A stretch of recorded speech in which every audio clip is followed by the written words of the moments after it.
ఇక varicose veins నుండి విముక్తి పొందండి. ఎవిస్ వాస్కులర్ సెంటర్ ఇప్పుడు మన KPHP లో గ్రాండ్ ఓపెనింగ్ ఏప్రిల్ 4వ తేదీన. నమస్తే, welcome to Suman TV news. నేను మీ సాయి. హిందూపురం రాజకీయాలు రసవత్తరంగా మారుతున్నాయి. బాలయ్య కూడా ప్రచార పర్వంలోకి ఎంటర్ అవ్వడంతో అక్కడ రాజకీయం అంతా కూడా కొంత జోరుగా కనపడుతుంది. హిందూపురమే కాదు, పక్క నియోజకవర్గాల్లో కూడా బాలయ్య మార్క్ అనేది కొంచెం కనిపిస్తున్నటువంటి పరిస్థితి. సో అక్కడ బాలయ్య ఎలాంటి వ్యూహాలు అనుసరిస్తున్నారు, హిందూపురంలో తాజా రాజకీయ పరిస్థితులు ఏంటి, దీనికి సంబంధించి చర్చిద్దాం. మనతో పాటు Suman TV news chief editor Keshav గారు ఉన్నారు. సార్ నమస్తే. నమస్తే. ముందుగా బాలకృష్ణ ఈసారి ఏ రకమైనటువంటి వ్యూహంతో వెళ్తున్నారు? హిందూపురంలో కొంత రాజకీయ హీట్ కూడా పెరిగినట్టు కనపడుతుంది మిగతా పార్టీల్లో ఉన్నటువంటి కొన్ని పరిస్థితుల కారణంగా. దాన్ని ఎలా బాలయ్య డీల్ చేయబోతున్నారు? బాలకృష్ణ హిందూపురం పైన మంచి పట్టు సాధించాడని మనం చెప్పాల్సి వస్తుంది. ఎందుకంటే లాస్ట్ ఎలక్షన్స్ రిజల్ట్స్ కానీ అంతకు ముందర కానీ 2014లో ఫస్ట్ టైం ఎమ్మెల్యేగా కంటెస్ట్ చేశాడు, గెలిచారు. బహుశా 8,000-9,000 మెజారిటీతో గెలిచారు. పైగా అప్పుడు కూటమి అభ్యర్థి 3 పార్టీల మద్దతుతో పోటీ జరిగింది. 2019లో జరిగినటువంటి ఎన్నికల్లో ఒంటరిగా తెలుగుదేశం పార్టీ ఒంటరిగా పోటీ చేసినా కానీ బాలకృష్ణ మెజారిటీ మాత్రం పెరిగింది మిగతా నాయకులతో పోల్చి చూసినప్పుడు. అంటే అక్కడ నియోజకవర్గంలో ఆయనకి ఆదరాభిమానాలు పెరిగినట్టుగానే మనం చూడాల్సి ఉంటుంది. ఇప్పుడు ఈసారి అది ఏ విధంగా రిఫ్లెక్ట్ కాబోతుంది అనేది చూడాలి. పైగా అభ్యర్థులను కూడా మార్చి ప్రయోగం చేస్తున్నాడు. జగన్మోహన్ రెడ్డి గారు లాస్ట్ టైం ఇచ్చినటువంటి అభ్యర్థి మహమ్మద్ ఇక్బాల్ పోటీ చేశాడు, ఎమ్మెల్సీ. ఆయన ఒక IPS ఆఫీసరు. రిటైర్మెంట్ తీసుకున్న వెంటనే ఆయనకి వైసీపీ నుంచి కండువా కప్పి టికెట్ ఇచ్చారు. హిందూపురంలో పోటీ చేశాడు, ఓడిపోయారు. ఆయనకి ఎమ్మెల్సీ ఇచ్చారు.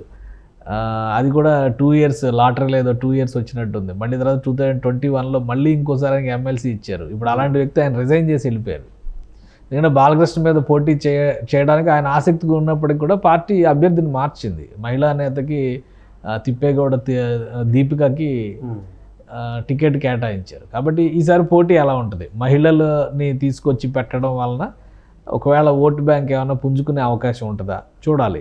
కానీ బాలకృష్ణ మాత్రం ఒక ప్రణాళిక ప్రకారం ముందుకెళ్తున్నారు. 12వ తేదీ నుంచి క్యాన్వాసింగ్ మొదలు పెట్టబోతున్నారు. ఈ నెల 12వ తేదీ ఆయన ముహూర్తాలు అవన్నీ బాగా చూసుకుంటారు కాబట్టి ముహూర్తాన్ని ఫిక్స్ చేసుకున్నారు. 12వ తేదీన ప్రచార పర్వం మొదలవుద్ది. ఈ నెల 19వ తేదీన నామినేషన్ వేస్తారు. సాధారణంగా బాలకృష్ణ నియోజకవర్గంలో అంటే అందుబాటులో ఎక్కువ ఉండరు, హైదరాబాద్లో ఉంటారు, లేదా షూటింగ్లకు ఎక్కువ తిరుగుతారు. ఇలాంటి ఉన్నప్పటికీ కూడా బలమైనటువంటి ఎమ్మెల్యేగా అక్కడ ఇప్పటికి ప్రజాదరణ ఉన్నటువంటి వ్యక్తిగా ఎలా నిలబడగలిగారు బాలకృష్ణ? ఇప్పటికి కూడా పాజిటివ్గా చెప్తారు. సమస్య మీద వచ్చిన వాళ్ళకి సమస్యకు పరిష్కారం కావాలి. బాలకృష్ణ కావాలా, పవన్ కళ్యాణ్ కావాలనేది కాదు. బాలకృష్ణ గారు ఆయన నియోజకవర్గంలో ఒక బలమైనటువంటి వ్యవస్థను ఏర్పాటు చేసుకున్నారు. అక్కడ ఒక టీం వర్క్ చేస్తుంది. ఆల్రెడీ ఆ నియోజకవర్గంలో పర్టికులర్గా హెల్త్ రిలేటెడ్ క్యాంపులు చాలా నిర్వహించారు బాలకృష్ణ గారు. ఇప్పుడు ఇండో అమెరికన్ క్యాన్సర్ ఇన్స్టిట్యూట్ లాంటి వాటితో మహిళలకి ఫ్రీగా క్యాన్సర్ చెకప్లు చేయించారు. ఇవన్నీ కూడా ఆయనకి అక్కడ పాజిటివ్ ఇది. అలానే ఆరోగ్య రథం అని చెప్పిన ఒకటి రన్ ఎలాంటి హెల్త్ ఇష్యూస్ వచ్చినా కానీ అక్కడికి వెళ్తే వెంటనే వాళ్ళకి ఆరోగ్యపరమైనటువంటి సహకారం లభించేటువంటి పరిస్థితి. ఇవి ఆయనకి పాజిటివ్ ఇదైనాయి. అంతకు ముందర ఎన్టీ రామారావు గారు రిప్రజెంట్ చేశారు. ఇప్పటివరకు తెలుగుదేశం పార్టీ పుట్టిన తర్వాత తెలుగుదేశం అభ్యర్థి తప్పితే వేరే పార్టీ అభ్యర్థి అక్కడ గెలవాల. అంత హార్డ్ కోర్ తెలుగుదేశం కాన్స్టిట్యున్సీ అయినప్పటికీ కూడా బాలకృష్ణ గారు దాన్ని చాలా ఒక రోల్ మోడల్గా తీసుకోవాలనేటువంటి ప్రయత్నం చేశారు. ఆ క్రమంలోనే ఆయన చేస్తున్నటువంటి యాక్టివిటీస్ అన్నీ కూడా ప్రజలకు కనెక్ట్ అయినాయి. అందుకనే ఇండివిజువల్గా పోటీ చేసినప్పుడు మెజారిటీ పెరిగింది. తెలుగుదేశం పార్టీ ఒంటరిగా బరిలో దిగినప్పుడు లాస్ట్ టైం ఎలక్షన్స్లో మెజారిటీ పెరిగింది ఆయన. అంటే ఏంటి, మిగతా అభ్యర్థుల కంటే కూడా ఆయనకు పాజిటివ్ ఇది ఉంది. అది మనం అర్థం చేసుకోవాలి కదా. ఒక IPS ఆఫీసర్ లాంటి వ్యక్తి వచ్చి పోటీ చేస్తే కూడా తక్కువ ఓట్లు అంటే మార్జిన్ పెరిగేటువంటి పరిస్థితి వచ్చిందంటే ఆలోచించాల్సినటువంటి విషయం. అందుకే ఈసారి ఒక ఎత్తుగడ వేశారు జగన్మోహన్ రెడ్డి గారు. మహిళా అభ్యర్థిని పెడితే ఎలా ఉంటుందని చెప్పని మహిళల సెంటిమెంట్ని రైజ్ చేసేటువంటి ప్రయత్నం చేశారు. అందులో భాగంగానే ఆయన ఇది నిర్ణయం తీసుకున్నారు. ఇప్పుడు బాలకృష్ణ గారికి ఈ మధ్యకాలంలో బాలకృష్ణ గారు ఇంకా ఎక్కువ కనెక్ట్ అయ్యారు ప్రజలతో. ఓన్లీ సినిమాలనే కాదు, ఆయన సినిమాల కోసం, షూటింగ్ల కోసం అక్కడే ఉండకపోయినా కానీ అక్కడ ఒక వ్యవస్థను ఏర్పాటు చేశారు. ఎలాంటి సమస్యలు వచ్చినా కానీ పరిష్కారాలు ఇస్తారనేటువంటి కాన్ఫిడెన్స్ ఇవ్వగలిగారు. అది ఆయనకు బాగా కలిసి వచ్చింది. ఇప్పుడు ఇంకా పాపులారిటీ పెరిగింది, సినిమాలతో పెరిగింది. అలానే ఈ మధ్య ఆయన చేసినటువంటి OTT షోలు ఇవన్నీ కూడా ఆయనకు బాగా కలిసి వచ్చినాయి. అంటే ఒక ఓపెన్నెస్ ఉన్నటువంటి మనిషి, బోళా మనిషి అనేటువంటి అభిప్రాయం. ఏదైనా కష్టంతో వెళ్తే వెంటనే సాయం చేస్తారనేటువంటి నమ్మకం ఆ నియోజకవర్గ ప్రజల్లో కూడా ఇంకా ఎక్కువ కలిగేటువంటి అవకాశం ఉంది. అందుకనే ఆయన చాలా క్లియర్గా ఉన్నారు, ఒక రూట్ మ్యాప్ రెడీ చేసేసుకున్నారు. 12వ తేదీన ఆయన క్యాన్వాసింగ్ మొదలు పెడతారు, డోర్ టు డోర్ క్యాన్వాసింగ్కి వెళ్తారు. 19వ తేదీ యాక్చువల్లీ ఎన్నికల నోటిఫికేషన్ 18వ తేదీన వస్తుంది, నామినేషన్స్ ఆ రోజు నుంచి మొదలవుతాయి. 19వ తేదీ ఆయన మంచి ముహూర్తం చూసుకున్నారు. 19వ తేదీన ఆయన నామినేషన్ వేయడానికి ముహూర్తం కూడా ఫిక్స్ చేసుకున్నారు. అది కూడా అఫీషియల్గా అనౌన్స్ చేస్తారు ఇప్పుడు, బహుశా ఈరోజు వచ్చేస్తుంది దానికి సంబంధించి. సో అంటే ఒక ప్లాన్ ప్రకారం బాలకృష్ణ హిందూపురంలో తన పట్టును నిలబెట్టుకునేటువంటి ప్రయత్నం చేస్తున్నారు. హిందూపురంలో ఆయనని ఎలా అయినా ఆయన అడ్డుకోవాలి, ఆయన ఓడించాలనేటువంటి వ్యూహాన్ని వైసీపీ అమలు చేసేటువంటి ప్రయత్నం చేస్తుంది.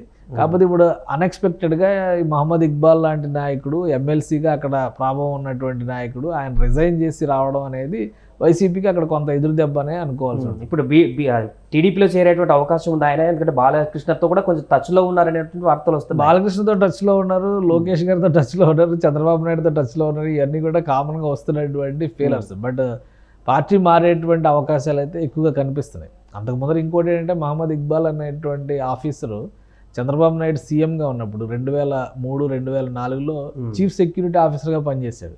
కాబట్టి చంద్రబాబు నాయుడుతో కూడా ఆయనకి సత్సంబంధాలే ఉంటాయి. తర్వాత లాస్ట్ టైం ఎలక్షన్స్ ముందర ఆయన రాజీనామా చేసేటప్పుడు వేవ్ని బట్టి వైసీపీలో జాయిన్ అయి ఉండొచ్చు. ఇప్పుడు పరిస్థితులను బట్టి మళ్ళీ తెలుగుదేశంలోకి వెళ్ళడానికి కూడా ప్రత్యామ్నాయ మార్గాలు ఏర్పాటు చేసుకునేటువంటి అవకాశాలు ఉండొచ్చు.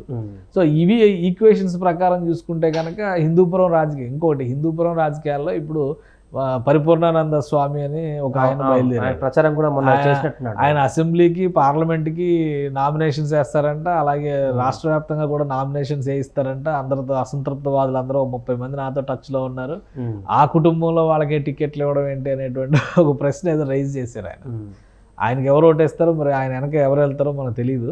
బట్ ఏంటంటే ఒక ప్రయత్నం అంటే హిందూపురంలో ఒక గందరగోళ పరిస్థితి సృష్టించేందుకు కావాల్సినంత సబ్జెక్ట్ అక్కడ మ్యాటర్ క్రియేట్ చేస్తున్నటువంటి పరిస్థితి ఉంది. కానీ బాలకృష్ణ మాత్రం తన వ్యూహం ప్రకారం, తన ప్రణాళిక ప్రకారం ప్రజల్లో తనకు పట్టుంది అనేటువంటి విశ్వాసంతో ముందుకు పోతున్నటువంటి పరిస్థితి ఉంది. అందుకనే ఆయన 12న ఒక ముహూర్తం, 19న ఒక ముహూర్తం ఖరారు. ఇప్పటివరకు ఏ అసెంబ్లీ నియోజకవర్గానికి సంబంధించి కూడా పలానా రోజు నామినేషన్ వేస్తా అనేటువంటి ప్రకటన రాలా. కానీ బాలకృష్ణ మాత్రం రెడీ చేసి పెట్టుకున్నారు, ఆ ప్రకటన రిలీజ్ అయిపోతారు. హిందూపురంతోనే కాకుండా ఈసారి నగరి మీద కూడా కొంత కాన్సన్ట్రేషన్ చేసినట్టు కనపడుతుంది బాలయ్య. అంటే అక్కడ రోజాకు ఈసారి గట్టి పోటీ ఇచ్చేందుకు వ్యూహాలు కూడా రచిస్తున్నట్టుంది బాలయ్య.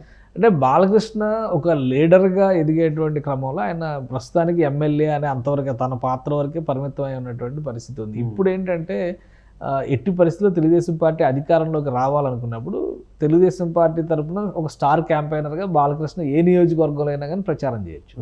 అందుకని తన నియోజకవర్గంలో ఒక ప్రణాళిక ప్రకారం ముందుగా వ్యూహం రెడీ చేసి పెట్టుకుంటే పక్క నియోజకవర్గాలు ఈవెన్ రాయలసీమలో కూడా బాలకృష్ణకి మంచి అభిమానులు ఉన్నారు. తిరుపతిలో ప్రచారం చేయొచ్చు, కాకపోతే తిరుపతి జనసేన కోటాలో ఉన్నటువంటి సీటు. అలానే నగరి కావచ్చు, ఇంకా కుప్పంలో చేయొచ్చు. ఎందుకంటే చంద్రబాబు నాయుడిని ఓడించాలనేటువంటి ప్రణాళికలు చాలా బలంగా అమలు చేసే ప్రయత్నం జరుగుతుంది అంటున్నారు. అలానే మంగళగిరిలో ప్రచారం చేయొచ్చు, ఆయన అల్లుడు పోటీ చేస్తున్నాడు కాబట్టి. ఇంకొక అల్లుడు వైజాగ్లో ఎంపీగా కంటెస్ట్ చేస్తున్నాడు, అక్కడ ప్రచారం చేయొచ్చు. సో ఆయన ఒక స్టార్ క్యాంపెయినర్, తెలుగుదేశం పార్టీకి సంబంధించినంత వరకు ఒక జనాకర్షణ కలిగినటువంటి నాయకుడు, స్టార్ క్యాంపెయినర్. కాబట్టి బాలకృష్ణ ఎక్కడైనా ఫోకస్ చేయొచ్చు. ఇక రోజా అంటే అక్కడ ఆమె ఒక నాయకురాలుగానే కాకుండా ఫిల్మ్ ఇండస్ట్రీ నుంచి వచ్చినటువంటి పర్సనాలిటీగా ఇద్దరు భిన్న ధృవాలు అనేటువంటి, అంటే 2 పార్టీల్లో ఉన్నారు కాబట్టి. కానీ వాళ్ళిద్దరి మధ్య మంచి ఫ్రెండ్షిప్ ఉంటుంది. ఎందుకంటే లాస్ట్ టైం మనం శాసన మండలిలో 3 రాజధానుల బిల్లు పైన విపరీతమైనటువంటి వేడి చర్చలు జరుగుతుంటే వీళ్ళిద్దరూ గ్యాలరీలో కూర్చొని ఫోటోలు తీసుకున్నారు, సెల్ఫీలు తీసుకున్నారు. కాబట్టి అది పొలిటికల్గా ఇచ్చేటువంటి కౌంటర్ రియాక్షన్ కింద బాలకృష్ణ చేయబోయేటువంటి క్యాంపెయిన్ మనం చూడాల్సి ఉంటుంది. అంతవరకే కానీ పర్సనల్గా వెళ్ళేటువంటి అవకాశాలు చాలా తక్కువ ఉంటాయి. కానీ బాలకృష్ణ మాత్రం తన ఇల్లు సరిదిద్దుకుని ముందు రెడీగా ఉన్నారు కాబట్టి రాష్ట్ర వ్యాప్తంగా ఎక్కడ అవసరమైనా కానీ తెలుగుదేశం పార్టీ కూటమి తరపున ప్రచారం చేయడానికి ఆయన సర్వసిద్ధంగా ఉంటారనేటువంటి సంకేతాలు అయితే వస్తున్నాయి. Right sir. సో మొత్తానికి హిందూపురంలో పూర్తిగా బాలకృష్ణ యాక్షన్లోకి దిగబోతున్నారు. ఇప్పటికే అక్కడున్నటువంటి రాజకీయ పరిస్థితులను కూడా తనకు అనుకూలంగా మార్చుకొని, ఇతర పార్టీల్లో వస్తున్నటువంటి కొన్ని ఇబ్బందికరమైనటువంటి వాతావరణాన్ని కూడా తనకు అనుకూలంగా మార్చుకొని ప్రచార పర్వంలోకి ముందుకు వెళ్ళబోతున్నారు. దీంతో హిందూపురంలో పూర్తిగా బాలయ్య జోష్ అయితే కనిపిస్తుంది. సుమన్ టీవీలో మీ పర్సనల్ అండ్ బిజినెస్ ప్రమోషన్స్ కోసం కింది నెంబర్కి కాంటాక్ట్ చేయండి.